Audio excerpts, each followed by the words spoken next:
আসলে কালভাৰখন কিমান দিনৰ পৰা এনেকুৱা অৱস্থা? মোটামুটি 2 বছৰে হ'ল। 2 বছৰে হ'ল। কেনেকৈ ভাঙিলে বস্তুটো? এইটো মানে কালভাৰটো মানে সৰুকৈ দিছে অলপ, তাৰ গতিকে পানীটো বেছিকৈ কৰে, ছাইডত মাটি কম থাকে, যাৰ গতিকে মানে ভাঙি যায়। ইট বালা চিমেণ্টৰ কিবা প্ৰব্লেম আছিল নেকি? ইট বালা চিমেণ্টটো যিমান দিব লাগে সিমানটো নিদিয়ে।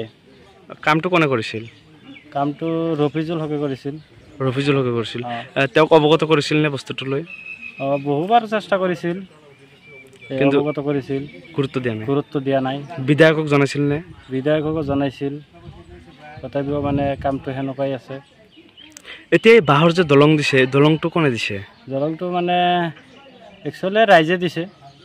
ৰাইজে খুজি মাগি ৰাইজে মানে বাছাই উঠাই মানে কিবা কৰি দিছে, বাইকটো যাব পাৰে। ইয়াত কেইবাবাৰো দুৰ্ঘটনা হৈছিল নে? এবাৰ দুৰ্ঘটনা এটা শুনা পাইছিলোঁ মই, কিন্তু মই নিজে দেখা নাই। এটা বাইক পৰি গৈছিল তলত।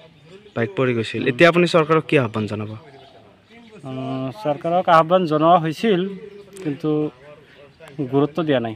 এতিয়া আপুনি কি ক'ব চৰকাৰক? এতিয়া চৰকাৰক এটাই ক'ব খোজোঁ, যাতে আমাৰ কালভাৰটো অতি সোনকালে ভাল কৰি দিয়ে, যাতে আমি খোজ যোৱাৰ সুবিধাটো ভাল হ'ব, নহ'লে